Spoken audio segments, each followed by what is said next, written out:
Google and Apple are on strict court-ordered deadlines across the world. The latest never-ending data breach has begun. uBlock Origin finally arrives on Safari with a small caveat, and more. Welcome to Surveillance Report 236, where we are dedicated to keeping you private and secure with the latest news in the past week. I am Nathan from The New Oil. And I'm Henry from Techlore. This week, our sponsor is Ente, the zero-knowledge cross-platform photo management app. They offer albums, they offer opt-in geotagging, there's opt-in AI features like facial recognition and natural language search, there's curated memories, there's a phone widget, and there's hidden folders, all pretty standard stuff these days. But they also have some unique features. Aside from being zero-knowledge, they have albums that non-users can add to. It is fully open source. They even have a blog post about how you can self-host it yourself. There's duplicate image detection, so you're not wasting your storage space on accidentally uploading the same thing multiple times. 3 backup locations across the EU, a family plan, and of course, a free plan. So even if you're on the fence about it, you can definitely go check it out, test it out, see if you like it, and you get, I believe it's 10 gigs for free right up front. You can use our link down in the description to let them know that we sent you. It is ente.sh/surveillance report. Henry and I both use them. We're very happy with it. It's a great service, and thank you to Ente for sponsoring us. This week's highlight story, we have a couple of, they're actually wins this week. We don't usually start off with a win, but we're gonna this week. We have some good news about how the mobile operating system landscape is being forced to open up a little bit more and crumble those walled gardens just a little bit. So we're gonna start with Google because there's a little bit more to this story to break down. It says Google has just 2 weeks to begin cracking open Android, it admits in emergency filing. The headline says, when Epic won its Google antitrust lawsuit for a second time, it wasn't quite clear how soon Google would need to start dismantling its affirmed illegal monopoly. Today, Google admitted the answer was 14 days. Google has just 14 days to enact major changes to its Google Play App Store and the way it does business with phone makers, cell carriers, and app developers, unless it won an emergency stay from the Ninth Circuit Court of Appeals as it continues to appeal. It must stop forcing apps to use Google Play billing, allow app developers to freely steer their users to other platforms, and limit the perks it can offer in exchange for pre-installed apps, among other changes. Those changes would not yet include Epic's biggest wins. They don't yet force Google to carry rival app stores within the Google Play Store or to share its full app catalog with those rival stores, so don't expect the Epic Game Store or the Microsoft Xbox Store to appear inside Google Play quite yet. I guess between the time they wrote this article and the time that I found it, there was an update. They said, as of Friday afternoon, all this may take even longer. Hours after we published our story, Google won its emergency stay and now has at least 3 weeks before it has to change the Android App Store policy. So by the time you're listening to this, it's still basically 14 days. When he issued the permanent injunction to begin cracking open Android, the judge gave Google 8 months to come up with a, quote, narrowly tailored system of safety and security procedures before it would be forced to carry rival app stores. So Google has 7.5 months left once the stays have been lifted. Rival app stores won't appear inside Google Play until 2026 at the earliest, but according to Google's emergency stay request, it believes other changes are required far faster. We'll discuss this in a second, but it says the remedies in 4 through 7, 9 through 10, and 13 of the district court's injunction will go into effect in 14 days. And those are like sections of the ruling, section 4, section 5, etc. Google claims this is an emergency because it will have a significant impact on millions of Google's users and over 500,000 app developers, as well as Google itself. So which remedies are 4 through 7, 9, 10, and 13? They're the ones that 1, stop Google from forcing app developers to use Google Play billing. 2, let Android developers tell users about the other ways to pay from within the Play Store. 3, let Android developers link to ways to download their apps outside the Play Store. 4, let developers set their own prices. 5, stop sharing money or perks with phone makers, carriers, and app developers in exchange for Google Play exclusivity or pre-installation. And 6, working with Epic to resolve any disputes as Google builds a system to let rival app stores in it. Google argues that letting malicious actors link out to external app downloads could expose them to malware and attacks, and that letting developers remove Play billing might make payments less secure and remove expected features. We'll move on to the Apple story in just a second. This is one of those things that's like, yes, kind of. I think Google does make a point that, especially with the billing, if you move somewhere else, you are trusting that developer to have properly implemented their payment system or their website to have the proper certificates installed and things like that. But to be honest, I think they're really over-exaggerating things, especially if the App Store has to go through Google, I think that does give it a little bit more verification. Google can still remove malicious apps. That hasn't changed, and they do that all the time. I think this will be a big lift for them, and I think 14 days is a pretty big rush to start implementing this. But at the same time, I think this whole substantial risks and jeopardize the entire ecosystem. No, it's not. No, it's not. You're lying. You're exaggerating. Scammers already do this. Those of you who watch a lot know that Henry and I are very pro alternate app stores like F-Droid and Crescent and side loading. We do believe that you should have that freedom. But scammers already take advantage of that. They have all these clever tricks to get around things. Like on iPhone, for example, they'll send you a text message and it's like, oh, reply to this text message to activate this Google link that takes you to a random website to download this malware, but it's actually a pay your parking fine app, quote unquote, for audio listeners. So this is nothing new. This is not introducing, in my opinion, any additional risk that isn't already there. If anything, I would imagine it gives Google slightly more control over that because now, for example, say you want F-Droid, and F-Droid, let's say they decide to go ahead and take advantage of this. Now you don't have to Google F-Droid and possibly find a malicious ad and get taken to that website where you download a fake version of F-Droid. Now you can go get it from the Play Store where Google has vetted this is the official version of F-Droid and you can use it and you're good to go. Although, to be fair, you could run into a malicious ad in Google. There's definitely ads in the Play Store, which is pretty insane. Things like that. But I don't know. I think that's a very disingenuous argument. But at the end of the day, I do think this is definitely a win, especially things like going somewhere else for payments, letting developers set their own prices. I mean, I think those are all definite wins. And it's great to see Google being forced to open that up more and make the playing field a little bit more level. This is another very Apple situation where a lot of this is about control. It's 80%, 90% control, 10 to 20% actually caring about you guys. I wouldn't have as much of an issue with this if the way they presented the argument is, hey, we care about security, but we also understand user choice, so here's a good compromise. That's never the discussion that's brought up or that's had with these companies. It's always, no, it's a direct compromise, and there is no possibility where both of these things exist, where a user can have choice and not use our products and still have security. And I think whether or not you agree with what the EU is doing with Apple right now, which is essentially chaining them down and just making them implement things at this point in iOS to open up the market a little bit more, whether or not you agree with that approach, what we've seen is that in those circumstances, Apple has actually been able to open up iOS, and I have yet to hear of any actual issue. They made it sound like, oh yeah, if you make us open up iOS, a nuclear war will start, the sun will collapse, and the whole universe, as a matter of fact, will just collapse inwardly and turn into a massive black hole. We don't want that, do we?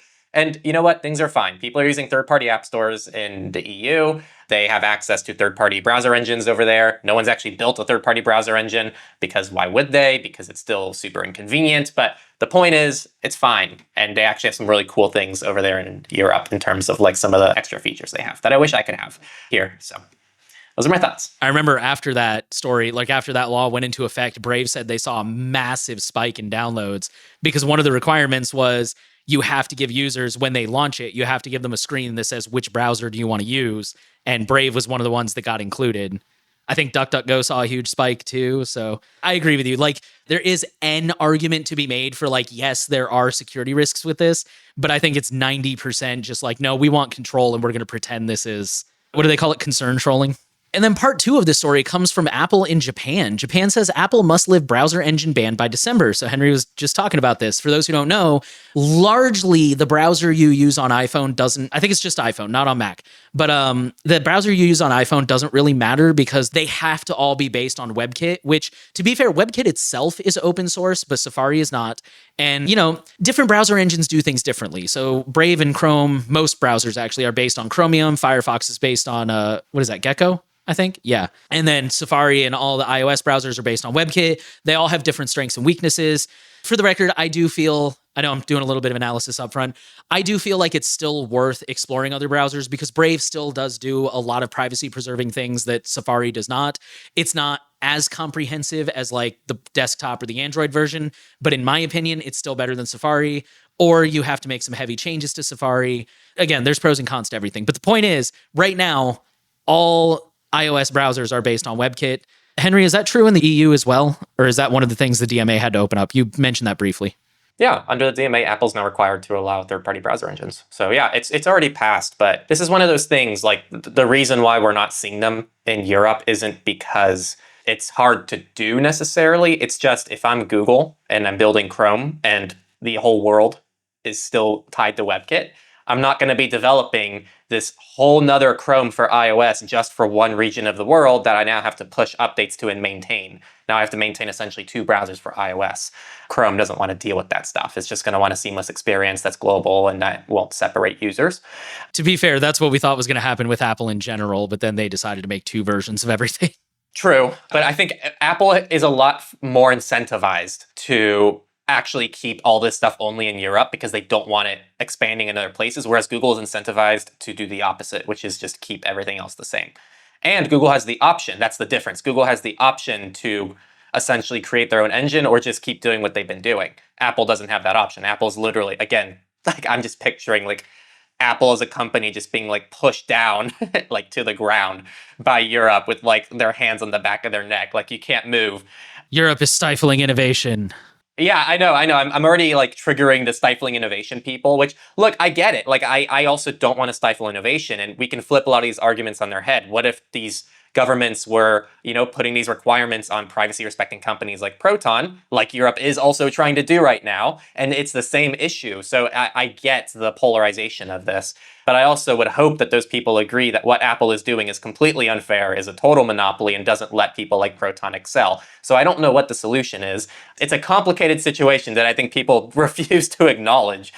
I do want to see third-party browser engines, and why I'm really excited about this story is that if Japan does this, maybe we'll see more countries do it, and that's what I want to see. It's about the global patterns, not what one region does. But now that we've done the analysis, the actual story, just so we can read it. So Japan recently passed the Smartphone Act, officially the bill on the promotion of competition for specified software used in smartphones. Among its most important reforms is a direct prohibition on Apple's long-standing ban on third-party browser engines on iOS. This ban has functioned as an effective ban on browsers like Firefox, Chrome, Edge, Opera, Brave, and Vivaldi. Side note, all of those last ones are based on the same damn engine. Firefox is the only one that's not. By forcing them to use Apple's WebKit engine, which they cannot modify or control. This results in no effective browser competition on iOS, and web apps are being deprived of the APIs and performance they would need to compete with native apps. Last week, Japan published the Mobile Software Competition Act, MSCA guidelines. These subordinate rules clarify how the act will be interpreted and enforced. Here's what they mean for browser competition. So, as always, every story we cover, we just kind of cut out the important privacy-related sections. There's more details in the article, but the guidelines explicitly prohibit any measures that would prevent or hinder the adoption of third-party browser engines. The MSCA also mandates fair access to operating system APIs. For browsers, this is particularly critical as they need extensive access to a broad range of APIs typically reserved for Safari and WebKit. The Act also mandates choice screens for browsers, among other items. Importantly, it specifies the choice screen must be displayed prominently after the first activation. So we covered Brave and DuckDuckGo saw a big increase because this is where, when you get a new iPhone and you power it up, and it's taking you through the setup process, one of the screens they now have to add is like, hey, which browser do you want to use? And it'll give you an option between like Safari, Chrome, Brave, Firefox, probably a few others like Vivaldi and Opera, maybe Edge, I guess. And one thing they did in Europe, I don't know if they did it here, it has to randomize it. So they can't put Safari at the top, knowing that most people are going to pick the first option, especially when it's a name they recognize like Safari that they've been using for years. Maybe one time it's Brave, Safari, Firefox. And maybe next time it's Safari, Firefox, Brave. And maybe next time it's Firefox, Safari, Brave. You know what I mean? So the MSCA is expected to come into force by December of this year. With Japan joining the EU and UK, there are now 3 jurisdictions where Apple will be required to permit browsers to run their own engines. Only thing to add is, like Henry said, hopefully as more regions start to open this up, hopefully we will see places like Google and Firefox where they feel like, okay, now there's enough users that it's worth investing the energy into this, and they'll start to actually take advantage of it. Because I see where Henry's coming from, that right now it's not really worth the effort for how many people are in Europe? Probably a few 100 million, I would imagine. Probably about the same as the US. Just a few hundred. Just a few hundred people. Okay. That explains it. That's why everyone's from Germany. It's almost 800 million. Oh, okay. So that's a pretty good chunk. But yeah, once we start to add in more, especially once we start getting like really, there's like certain emerging markets that tech companies really want to break into, like India, China. So once we start getting this spreading out more and more, where more people are requiring this, the number of potential users to capture really gets bigger and really becomes a more appealing target, which is unfortunate because that also means that they're going to try and get more privacy invasions with things like Chrome and Edge. But at the same time, again, that also means we can start making inroads with things like Firefox and Brave. The last reminder I'm going to give people, it's really easy and it's still important to do. I think it's, think locally, think nationally, think globally. And those are 3 different hierarchies. And different issues require, I think, different ratios of those three things. And when it comes to a lot of the stuff we talk about, it requires all three of them as well. Like in your local community, you need to advocate for these things. On your national level, ideally, your country is passing stuff like this as well to help open things up. But the global argument matters as well. And that's what I see not enough of online. People might be in the US and they go, oh, Europe is doing this. That's good for them, doesn't impact me. But it does impact you, because when Japan does this, when the UK does something, when Canada does something, it actually dramatically shifts whether or not the US is incentivized to follow in their steps or go against it. So it's really important for us to also, I think it's already said a lot online, to be active nationally, be active locally, but also be active globally. So when we see something happening in the UK, like they go after encryption, or when the EU implements chat control, even if you're outside of those regions, that does impact you. You're just delaying the inevitable if it passes in those areas. So that's all I'm going to say. Real quick, I do want to add on to that, actually. Getting involved locally can have ripple effects, because a lot of the law is based on existing precedent. So like here in the US, for example, if you live in a town that has successfully voted against or pushed back automatic license plate readers, for example, then when other towns, not even in your area, but in other parts of the country, when they start to debate this, they can look at your town and be like, well, they voted against it, and here were their reasons. On both sides of the fence, that gives the anti-people an existing argument that worked, and it may not necessarily work for them, but they have a good, solid framework to start on, where they can be like, well, these people didn't want it, here were their reasons. And then even the people who are for ALPRs can look at that same argument and be like, well, we have a bit of an uphill battle because here are the challenges we need to overcome. Or the people who are arguing in good faith can look at that and take it into account and be like, maybe this isn't a good idea. And especially as you start to win more of those battles, it puts more pressure on them to not do that, because that is not a societal norm. And like Henry was saying, especially on a national level, when one country does things, suddenly everyone else feels empowered to do it and emboldened to do it. That's why we saw Australia implemented age verification for social media.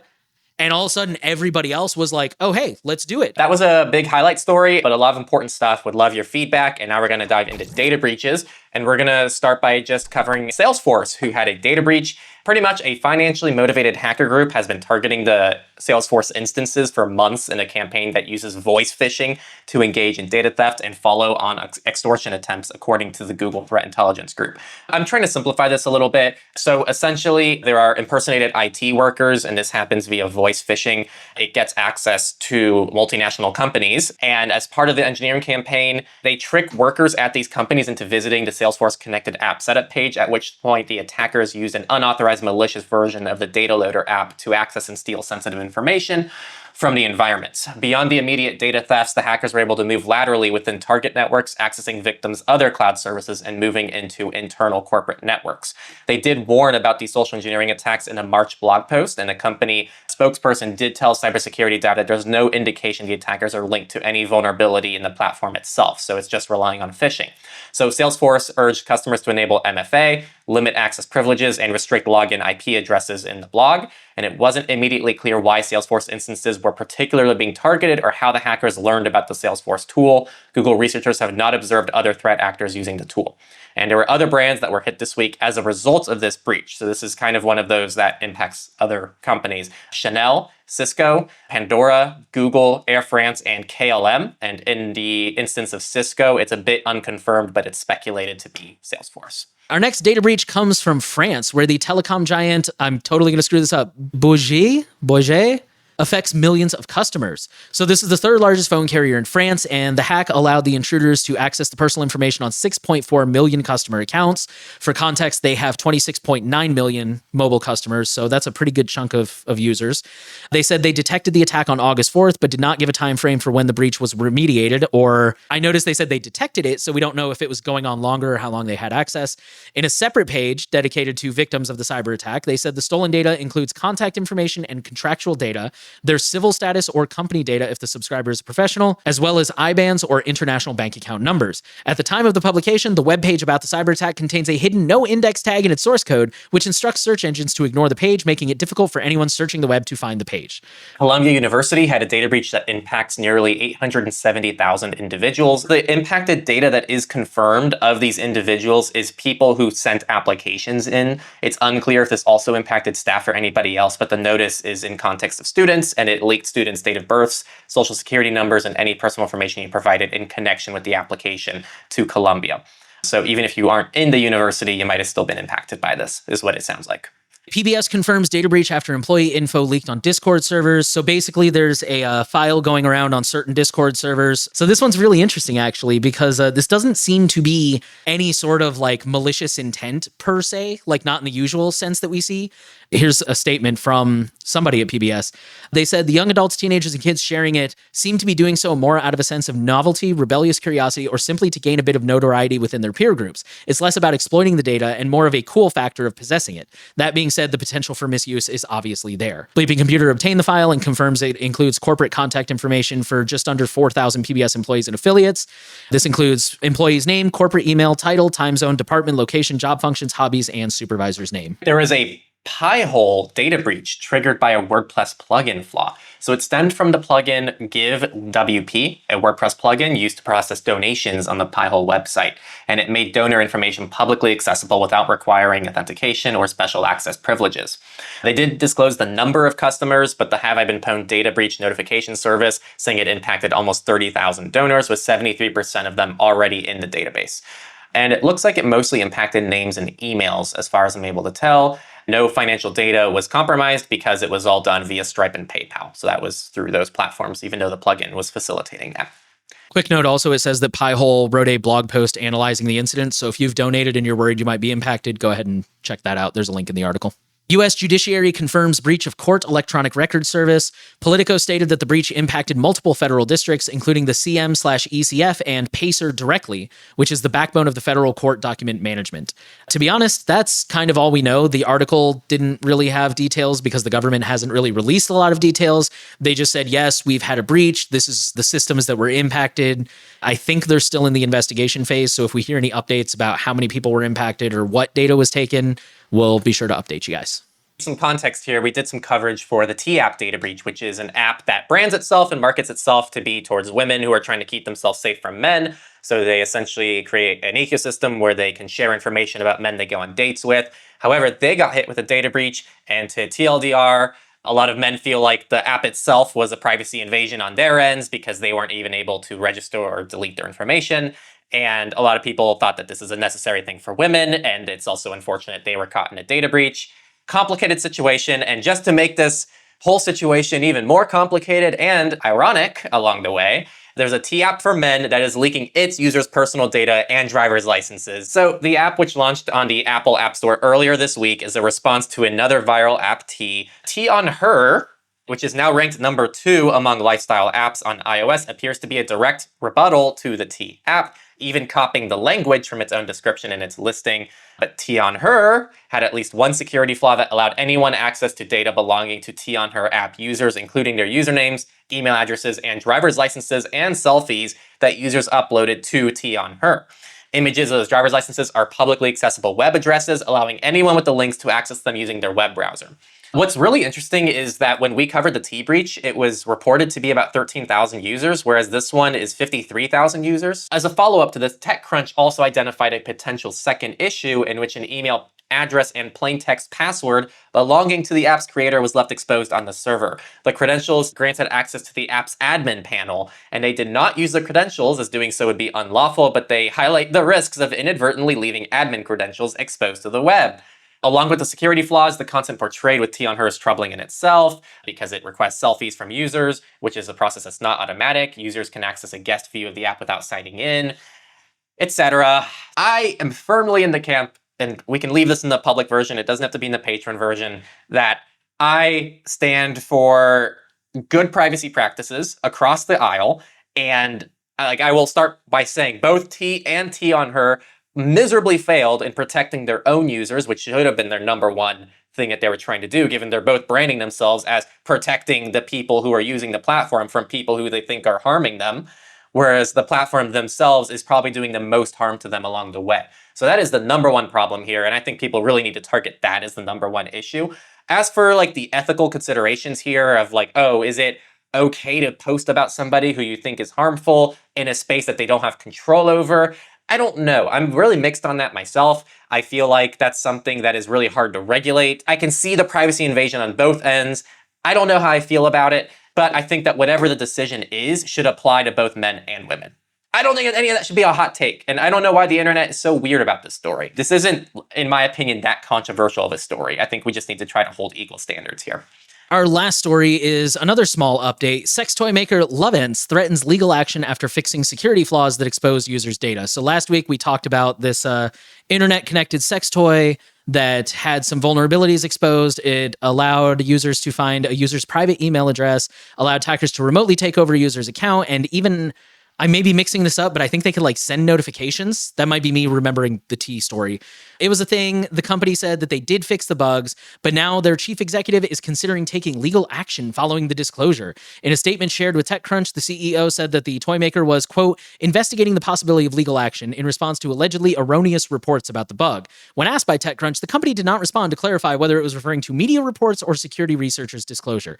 And now we're going to go into companies. So the Substack rival Ghost connects to the open social web with its latest release. So Ghost is a little bit of context. It's open source, blogging, definitely predates Substack. So this has been around for a long time. And a lot of people use it, actually. They are now shipping Ghost 6, which allows you to share content natively with the broader open social web. It's always been compatible with RSS and newsletters and sending it out over email, but now you can connect to decentralized things like Mastodon, Meta Threads, Flipboard, WordPress sites that have integrated with ActivityPub, Surf, and write freely. So while Ghost has mentioned the ability to publish to Blue Sky as a part of this release, that's made possible through an integration with BridgieFed, which is a service that connects the open social web as Fediverse to the one called the atmosphere. Yeah, just a quick note for listeners. We are planning to add Ghost as another, because it's kind of like a Substack replacement, but also kind of like a Patreon replacement. It's on me to set it up, and I'm super, super busy, but I'm hoping to have it up in the next few weeks here. So for those of you who are interested, stay tuned for that. Meta illegally collected data from Flow, Period, and pregnancy app jury finds. So a federal jury found that Meta violated the California Invasion of Privacy Act, the state's wiretap law, by collecting data from a period tracker app without user consent. Plaintiffs also proved that they had a reasonable expectation of privacy and that Meta did not have consent from all parties to eavesdrop on and or record the conversations. The lawsuit was filed in 2021 against Flow Health, maker of an app for tracking periods, ovulation, and pregnancy. Facebook owner Meta, Google, and app analytics company Flurry were added as defendants later. The plaintiffs settled with Flow Health, Google, and Flurry before the trial, leaving Meta as the only remaining defendant. Flow promised not to disclose this information, but gave access to Google and Meta via custom app events, or CAEs, sent through their respective SDKs, or software developer kits, incorporated in the Flow app. Quant and Ecosia have debuted something called STAN, S-T-A-A-N, which is a European search index that aims to take on big tech's indexes.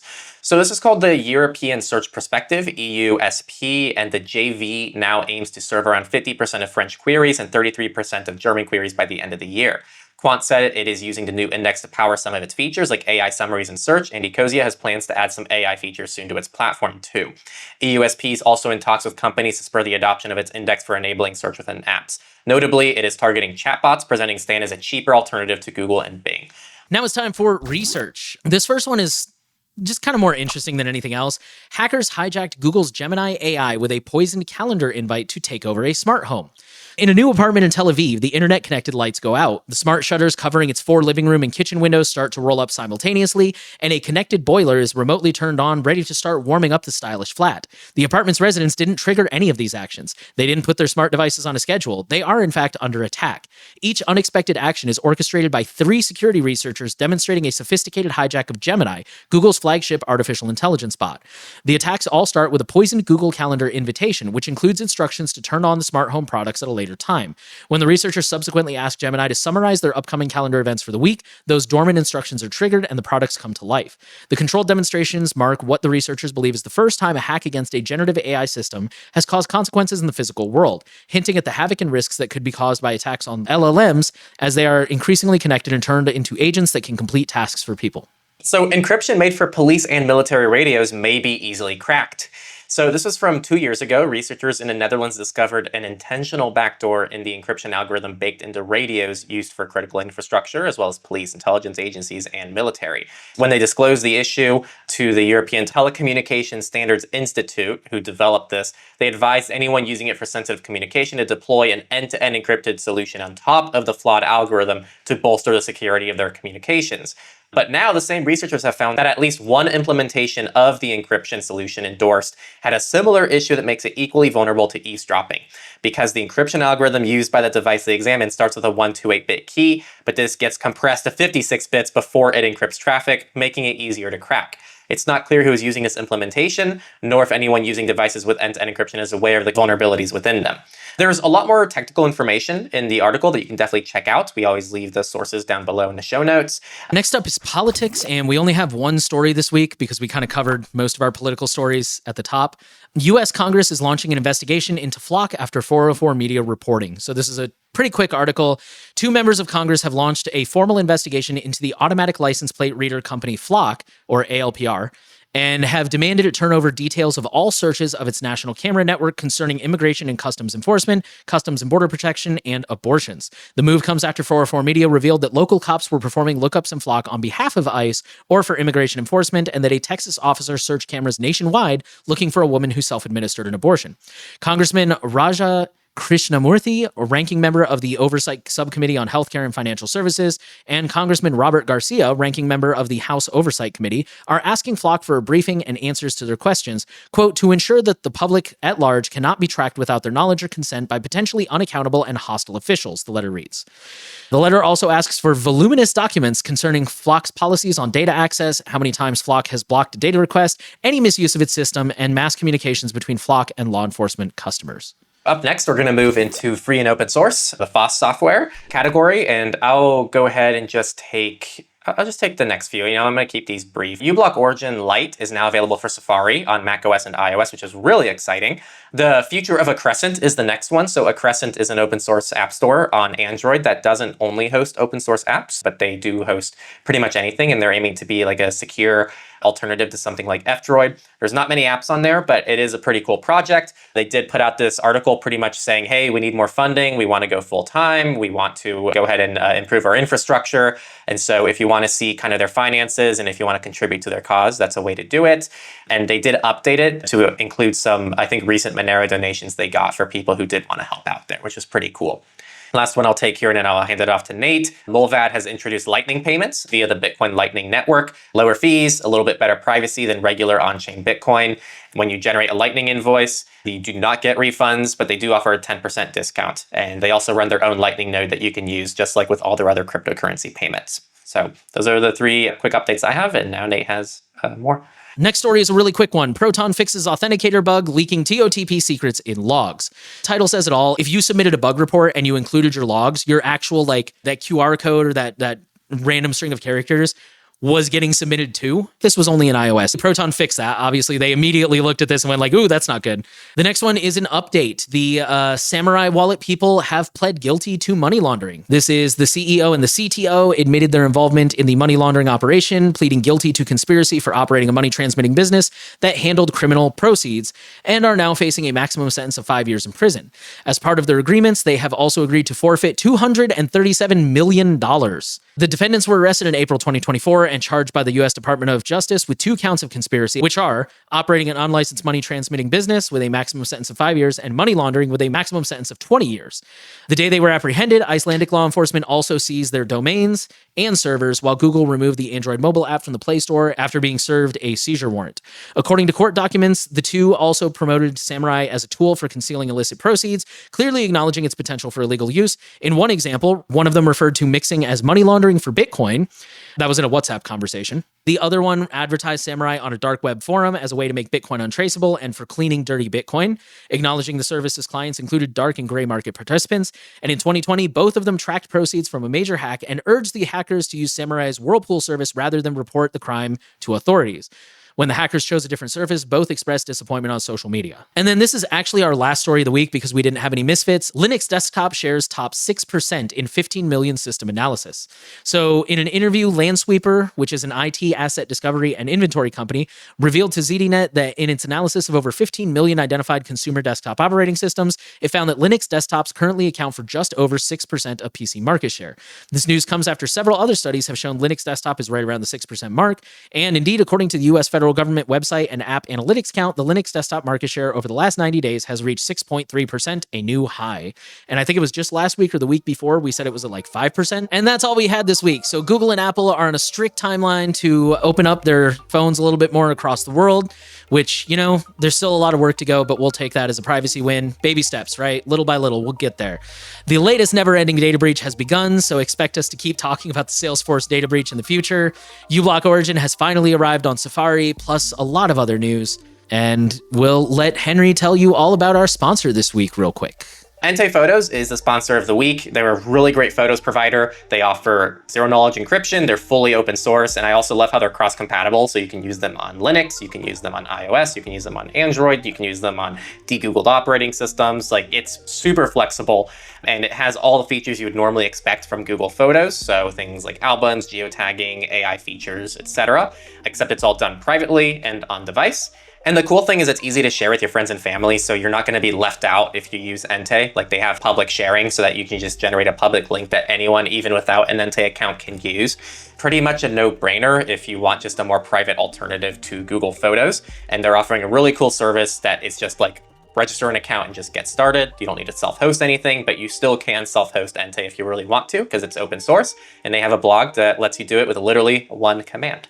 The link for that is ente.sh/surveillance support. And again, we'll leave that down in a description for you guys to check out. We want to thank you all for definitely checking out those privacy services. We are very rigorous with those, and we deny tons of sponsors that want to be on this show to give you guys only the best. And we also, of course, want to thank Ente for sponsoring us and supporting our work. And we're very grateful for that.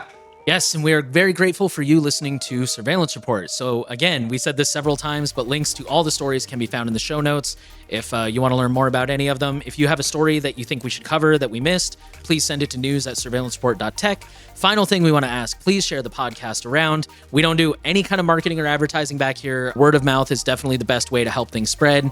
We do try to game the YouTube algorithm a little bit here and there. We try to find that line between not being too clickbaity, but still enticing people. It's a tough line to balance, but definitely the best marketing would be you guys telling your friends and family, like, hey, check this podcast out. Make sure you're subscribed. Give us a rating if you're on a platform where that's an option. We're trying to reach as many people as possible and keep them updated on all the important privacy stuff happening in the world. There's a lot of things happening out there. We're trying to just give people a snapshot of the most important stuff. And you guys are a huge part of helping us do that and keeping us going. So thanks again for listening, and we'll be back next week.